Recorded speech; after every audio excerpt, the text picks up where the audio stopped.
Hello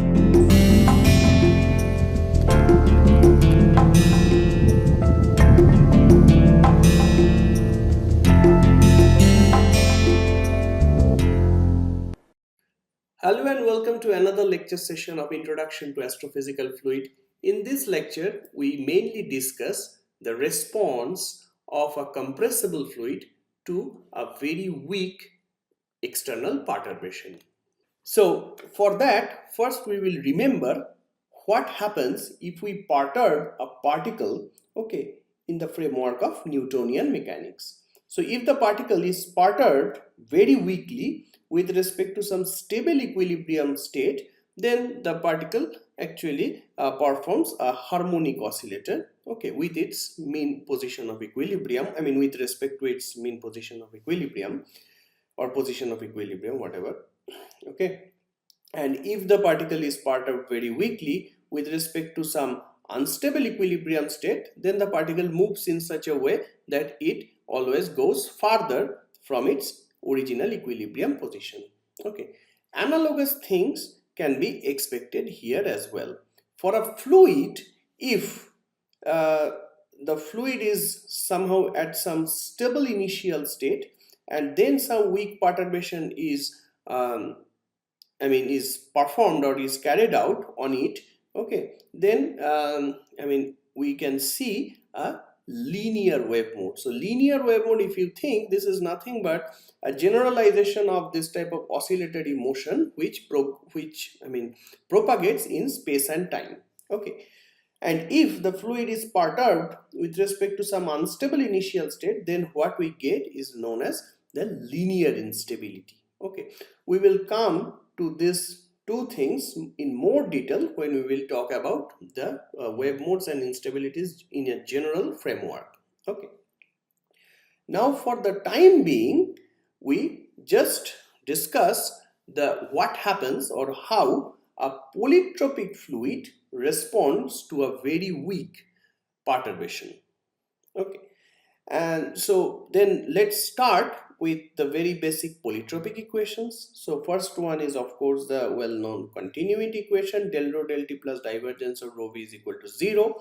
And the second one is del v del t plus v dot nabla v is equal to minus gradient of p by rho. So this is the momentum evolution equation. So this equation is written for simplicity in the absence of any external force and viscosity. These two effects are neglected here. And we will just see that if such a system is perturbed with respect to some initial condition, then what happens. Now it is true that we will, as you will see, that we will make the initial state in such a way that it is actually a stable initial state. So what is the most intuitive stable initial state? That the state is at rest. Then we will actually decide to perturb the fluid with respect to an initial state where rho is equal to rho 0, which is a constant, p is equal to p0, which is a constant, and v is equal to 0. That means the system is at rest. A fluid is, for example, is confined in a container, for example. So throughout the fluid, it has one density, one pressure. And what is the case of our normal thermodynamics? Now we perturb a bit and we let the system flow. So the perturbations are done very weakly so that they are called first order perturbation. This type of perturbation theory also called the first order perturbation theory. That means only the perturbations are so small that only the linear order is kept.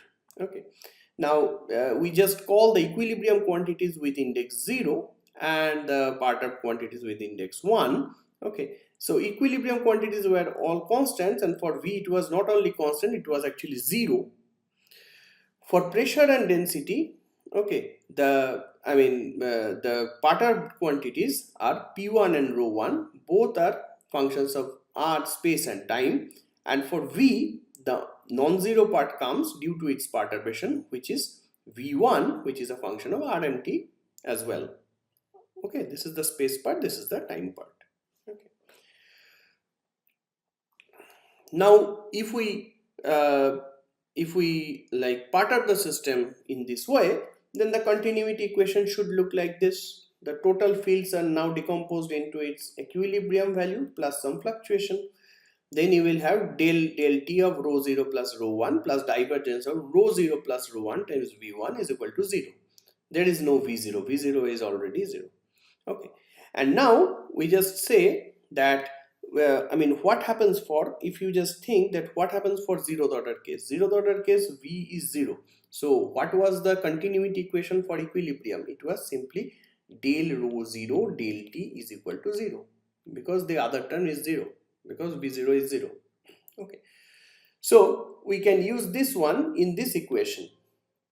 Okay, and finally we will see that we will have three terms: del rho 1 del t plus rho 0 divergence of v1, okay, and then rho 1 times divergence of divergence of rho 1 v1. But divergence of rho 1 v1 includes two terms of first order smallness. That means the composite term is of second order smallness. That we neglect here. We are doing here a linear analysis. Okay, linear analysis. Linear, sometimes we say linear stability analysis. Okay, in several literatures you can see some this type of vocabularies. Okay, when you do that, you will only have two terms. Okay, this two. And then in the same way, if you linearize, we also call the process linearization. If you linearize the momentum evolution equation, then you will have del v1 del t plus v1 nabla v1 is equal to minus gradient of p1 by rho 0. That is simply because v0 is identically 0. Okay, and if v0 is identically 0, then momentum evolution equation in steady state is given by this equation: del p0 by rho 0 is equal to 0. Okay, so that exactly we incorporate here, and we will have this equation. But this is not yet linearized, because we have two we have a term containing two terms of first order smallness, which is a second order smallness. Again, we neglect that, and we finally have an equation which has a smallness of order 1. So del v1 del t is equal to minus gradient of p1 by rho 0. So the advection term, which we call the advection term for Navier-Stokes equation, okay, does not appear in the linearized form. Okay, so now we have these two linearized equations, 1 and 2. Okay, now we are considering a polytropic fluid. That's why for polytropic fluid, just a minute, yeah, that's why for polytropic fluid you can have P is equal to K rho to the power gamma. Okay, and P you can write as P0 plus P1, and rho you can write rho 0 plus rho 1, so K into rho 0 plus rho 1 whole to the power gamma. And then since rho 1 is very very small with respect to rho 0, 1 order smaller, then you can just write, you can just take rho 0 to the power gamma outside of the bracket, and inside the bracket you will have 1 plus rho 1 by rho 0 whole to the power gamma. So this is actually K rho 0 gamma 1 plus rho 1 by rho 0 whole to the gamma. And this is a very small quantity which we can assume reasonably by this. Okay, if we agree, then just by multiplying we can write simply this is equal to K into rho 0 to the power gamma plus gamma times K rho 0 gamma minus 1 times rho 1. Okay, and if you see that what is this K into rho 0 gamma minus 1, this is nothing but P0 by rho rho 0.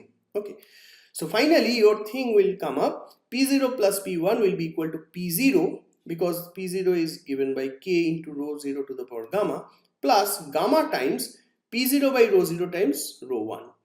And what is this? Gamma times P0 by rho 0, this is nothing but Cs square. It is called the equilibrium sound speed.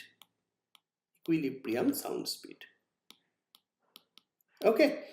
So this total thing will then comes down to be P0 plus Cs square rho 1. Okay. Now you see at this point you will have two terms. One term is that so one equation is this, this continuity equation, and the second equation will be this equation, but now we can write this P1 in terms of rho 1. Okay, just by this simple relation, P1 is equal to some Cs square rho 1. Okay, so that is something you have to understand. And why this is interesting, because you can simply see that although normal P and rho, they are not proportional, but they are actually satisfying some polytropic condition. Okay, their first order perturbations, they are actually proportional to each other, and the proportionality constant is nothing but the equilibrium sound speed square. Okay, now if we take del t of both sides of 1, if you, in case you cannot remember what one was, so this is this one. If you take del t, okay, on both sides, so that will be simply del 2 rho 1 del t2 plus rho 0, del t and divergence will commute, so you will have rho 0 divergence of del v1 del t, and that del v1 del t you can substitute from this equation. So that's the circuit of logic. Okay, and you can see that you will do this thing as just I suggested, and finally within this one you can substitute the value of del v1 del t expression according to 2, and you will have an equation for rho 1, which is nothing but del 2 rho 1 del t2 is equal to Cs square nabla square rho 1. Okay, where Cs square comes due to this fact that P1 is now substituted in terms of, P1 is now expressed in terms of rho 1. Okay, so you see that rho 1 satisfies an equation of a progressive wave with the speed of the wave equal to Cs. So we see that the density perturbation obeys the equation of a progressive wave with speed equal to equilibrium sound speed. My question is, can we also do this for perturbation of velocity and perturbation of pressure? And actually the good news is that one can indeed show that for any first order perturbation, in this case for a polytropic fluid normally, okay, in the absence of any forcing or any viscous dissipation term, okay, any first order perturbation propagates with the speed of sound. But this speed is the equilibrium sound speed. That is to understand. Now I have two questions for you. Okay, the first question is that what happens if the body force and the viscous terms are present? Then what happens to the wave? Okay, that you to think and search. Okay, that's the research outlook I want that you develop. Okay, and the second one is that what happens if the fluid is non-polytropic? So non-polytropic, you know, there is a broader class which is called barotropic, and there can be actually more general class where the pressure is not at all a function of density only. So then we have to use some more general considerations. So think that how can one treat the this type of thing? That means if some weak perturbation is done to a non-polytropic fluid, then how the system would respond. Okay, now coming back to our original discussion, okay, what is the physical meaning of sound waves or acoustic waves? Sometimes the sound waves, they are called acoustic waves as well. Okay, so it simply means that if a weak perturbation or damage is caused inside the fluid, okay, by altering its velocity or its density or its pressure, actually all are related. Okay, then if it is done with respect to a stable equilibrium state, the medium tries to restore the initial state. okay, by propagating the perturbation at a speed equal to Cs. Okay. So for example, if you just reduce the density of one system, I mean one fluid at rest at some point in space, then I mean if I mean the other places which have the higher density, because uh, initially they have the initial, I mean equal density at all parts. Now if you reduce the density very locally, then the surroundings will feel that, okay, that I mean inside this inside them there is a position, or there is a space where where the density is somehow reduced by some external cause or however, then matter from them would come and to try to equilibrate the density discrepancy. Okay, and that will be done at a speed equal to Cs. Okay, and that is only true when the perturbation amount is very weak. Okay, so if the perturbation amount is not very weak, then this is not evident. Okay, now one simple question is that what happens for an incompressible fluid? So can we somehow, from this polytropic fluids, can we somehow, I mean, do some appropriate limit by which we can reach to incompressible fluids? Now, for an incompressible fluid, the recovery is immediate. That's true, because for an incompressible fluid, you cannot change your rho. So whether the system is in equilibrium initial state, I mean, is in an equilibrium state or not, the rho is always constant. Okay, whether the system is at rest or it's flowing, irrespective of that, the system's rho is constant. So if you change the rho somehow, so it is not any recovery, but it is, I have to be much more careful, it's the density recovery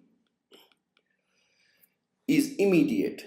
Okay, and if the density recovery is immediate, then the corresponding sound speed, okay, is given by infinity, because the sounds, I mean, because I mean the time required to repair the damage is 0. Okay, but how to realize this quantitatively? Quantitatively, if we say that the sound speed is infinity, we just know that this is nothing but root over gamma p0 by rho 0. Okay, from our definition as we have seen over here. Okay, the Cs square is equal to gamma p0 by rho 0, that is the equilibrium sound speed, and p0, so how can Cs be infinity? So p0 is somehow finite, okay, rho 0 is a constant but finite, okay, and then how can this be infinity? Some, I mean, at first look it may be very surprising, but if you think carefully you will see that the mystery is lying under this gamma. Okay, now this gamma basically has a role in making the sound speed infinity. Why? Just think that we have a polytropic fluid, P is equal to K times rho to the power gamma. Okay, then rho we can write is equal to K into K to the power minus 1 by gamma times P to the power 1 by gamma. Now for incompressible case, rho is always constant, okay, but P is not. So if P somehow changes, and K is a constant, so it doesn't matter. So if P changes, what will be the value of gamma so that rho is always unchanged? That is only possible when you have P to the power 0. Then this is something, so P to the power 0 is the only power of P which is independent of P. Okay, so then 1 by gamma will be 0 and gamma will be infinity. And this gamma, when it is sitting on the numerator, makes this equilibrium sound speed to be infinity. Okay. Now, coming to another interesting topic, that is, we are considering here only first order perturbations. Okay, so these perturbations are linear in nature.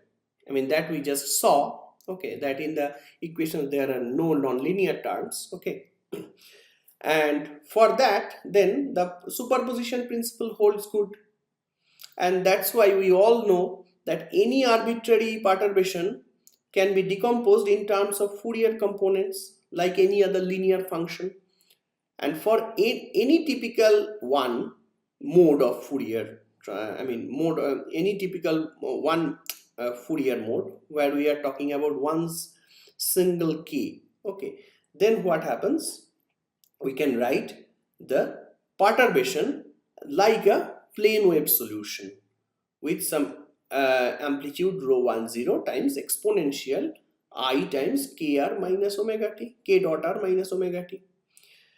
And if you now substitute this expression in equation 4, which is nothing but given here, this one, you will simply see that this equation gives you an algebraic equation.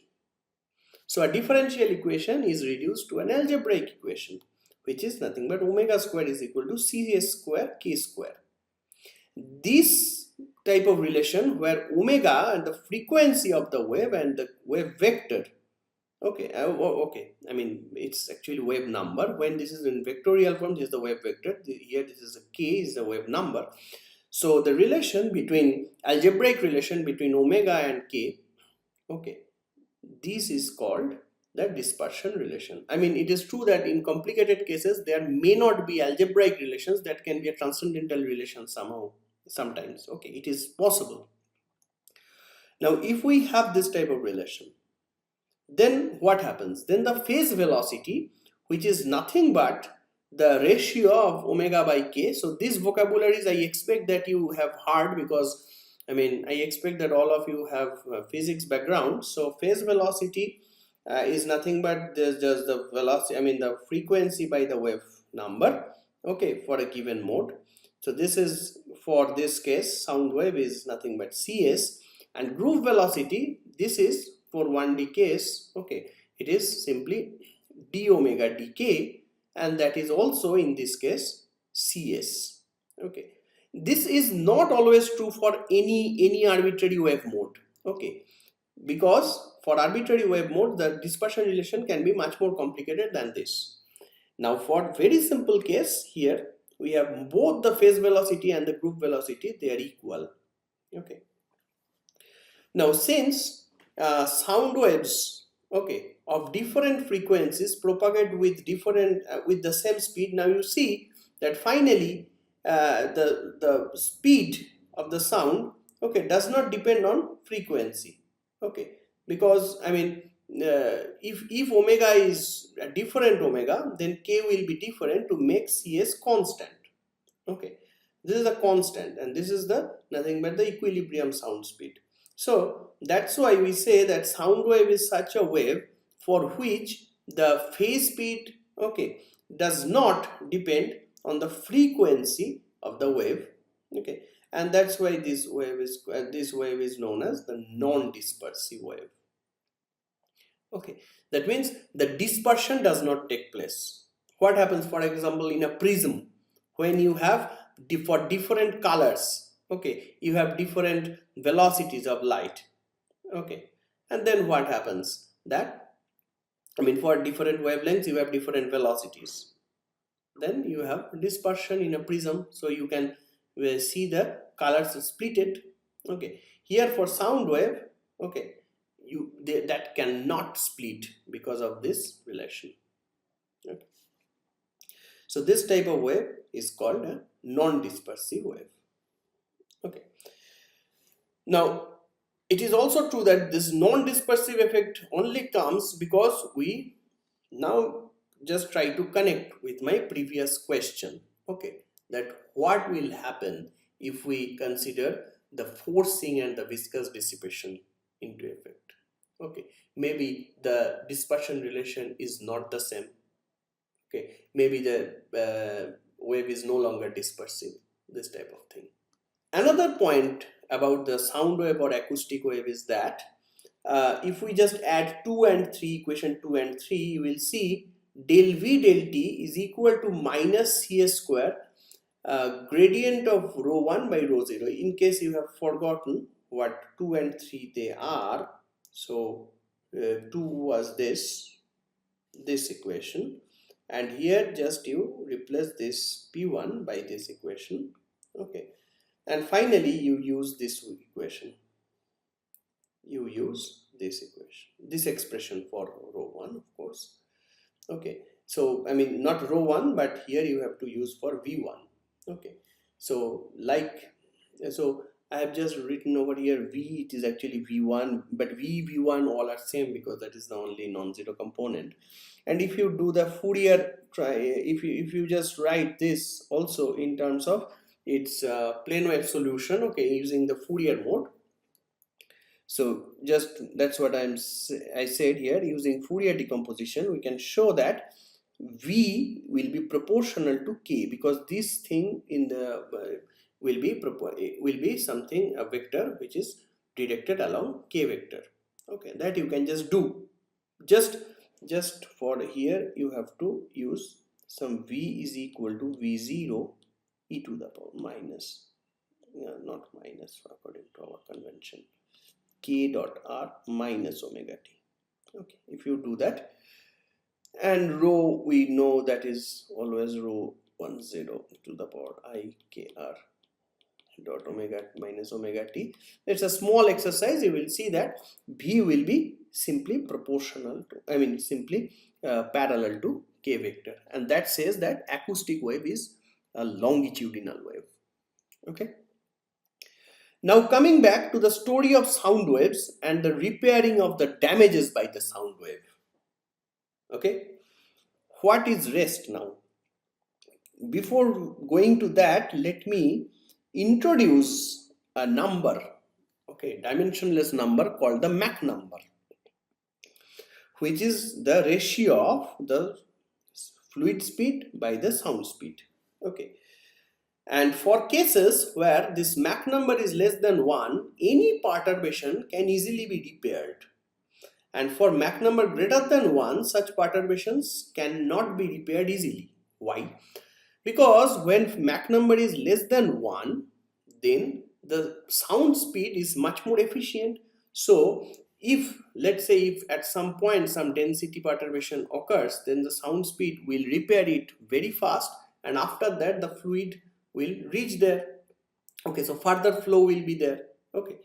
So in case of m greater than 1, before the the repairing is done, some fluid comes over there to aggravate eventually this perturbation.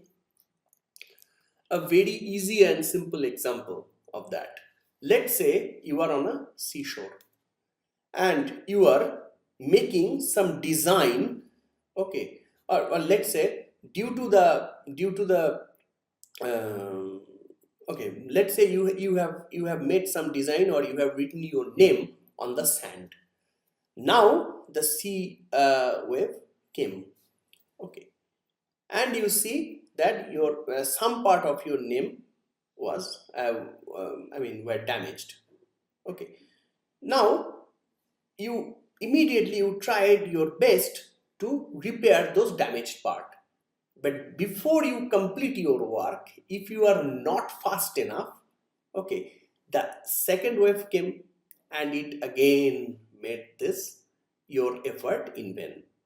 So you have to be quick enough so that between two successive waves, every time you can repair the damage made. If Mach number is less than 1, then you can efficiently repair the damages, okay. In case you are not fast enough, that is the Mach number is greater than 1, that the fluid matter is moving actually from one point to the other, okay, without caring of the damage, okay. For example, when the sea wave came, it doesn't care about which damage it has made or something, okay. You are caring, okay. So sound wave cares for repairing the damage, not the fluid itself. The fluid matter just flows, okay. And at that point, any such weak perturbation can actually be aggravated. And then the assumption that the perturbation is weak and can be treated linearly does not hold any longer. And then you can simply see that the perturbation, as I just said, that the perturbation is no longer linear and the superposition principle does not hold. Okay. And at this point, one has to feel that part, that then there will be some accumulation of perturbations inside the fluid. Okay. One very simple treatment of addressing this accumulation of perturbation is the treatment of shocks. Okay. And that we will discuss in the next discussion. Okay. Thank you very much.